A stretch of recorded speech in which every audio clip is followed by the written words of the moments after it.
We're going to use what we learned about Snell's law to think about thin lenses and what happens to light as it passes through a thin lens. Basically, when you have light, let's just imagine a beam of light passing through a lens like this.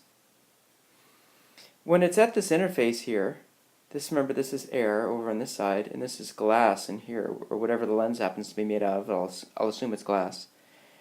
This is typically cut in a spherical fashion, and the normal to the interface, which is going to be something like this, defines the initial incident angle of the light. So at any position on the lens, the light's going to be entering. Let's say the light's coming from this angle here. Well, at this point, the light's coming right at the same angle as the normal. Whereas on this point, if the light's coming in, let's just say the normal's like that for that point, and the light's coming in like this. This is the incidence angle here, this is the incidence angle here. So you're talking different incidence angles. Therefore, you're talking different angles of refraction as the light passes through the medium, based upon the fact that it's light going from air to glass. And then you're going to have the same thing happening on the other end from the light rays that penetrated the glass. They're going to bend a little bit at this interface and then move to the other side of the glass. Then they're going to bend again on their way out, according to Snell's law. So you look at the normal to the interface again, and you follow Snell's law. And now the glass is your incident medium, and the air is the transmitted medium. So basically, light bends twice as it passes into and out of the glass lens. And as a result of that, the light then is going in a different direction after it leaves the lens from the point at which it entered the lens. So that allows us to create something that's called an image, and I'm going to show you what that looks like here on the next slide. And I'm not going to show you why this is the case, but basically, I could if we had enough time, but what I'm interested in you thinking about is that when light passes through a lens, let's say the light's passing through a lens and the light happens to be parallel,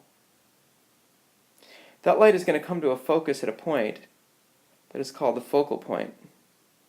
That's the point at which all the rays of light intersect to create just a point here. So basically, you can think of it like this. All of the light energy that's here, that's wrapped up in this whole area there, gets compressed to a point right there, which is called the focal point,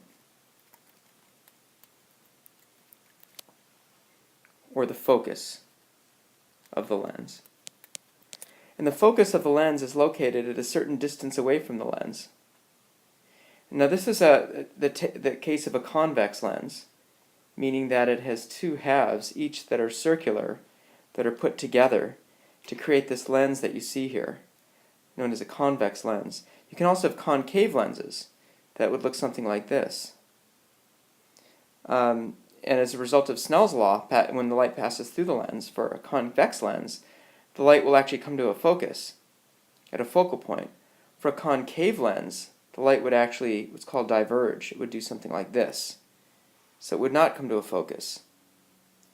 So this property, though, of the way the light bends the lens, we can actually use to create an image. And I'll show you in the next slide conceptually what that means.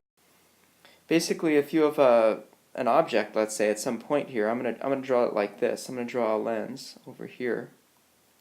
And I'm going to draw an object, and the way I'm going to draw it is I'm going to draw a center line through the lens. It looks something like this.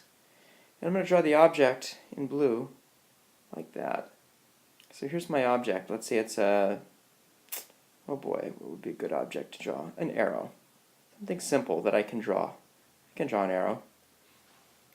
Okay, what we're going to do is we're going to pretend that we are a beam of light. Now, keep in mind that when light reflects off something, whenever you're seeing things because little bits of light are reflecting off all parts of an object.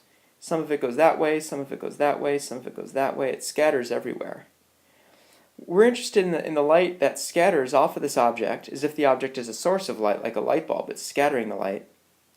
One of the rays of light is going to be parallel to the axis of the lens. And assuming it passes through the lens, which this one barely does, the way I drew it, that light would then pass through the focal length of the focal point of the lens, like that. That's one of the rules, is that light that's traveling parallel to this red line, or which is called the optical axis of the lens. Light that travels parallel to that will pass through the focal point on the other side of the lens if it's a convex lens. So light traveling, I'm going to use the shortcut for parallel, which is two parallel lines. So light traveling parallel to optical axis passes through focal point.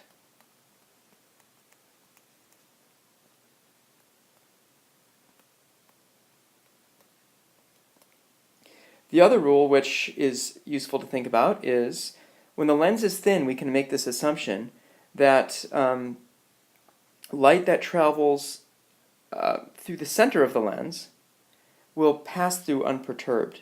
In other words, any bending that happens on the left side of the lens will be unbent on the right side of the lens. So that means that if I can get this ray of light to pass through, whoops, that wasn't quite the center,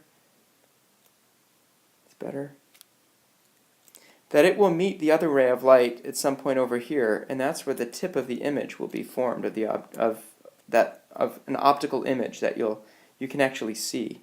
It will actually form from this tip over here to this tip where the two lines of light cross, which unfortunately is outside the realm of my object, or out of my picture here, but the image will be an upside down version of what the object is here in this case. And this is something you'll want to be able to see in lab. So, and you'll be making measurements based upon that. Specifically of interest to us is the distance from the object to the lens, and the distance of the image from the center of the lens. I'll call this distance here the object distance, or DO. The image distance is DI. And then the focal length is what we defined earlier. If you have parallel rays of light, that's the point at which that light would converge. It's going to be not the same as the image distance in almost all cases. It's going to be a different number. So there's a relationship between the object distance and the image distance and the focal length, f, which I'm going to tell you about in the next video.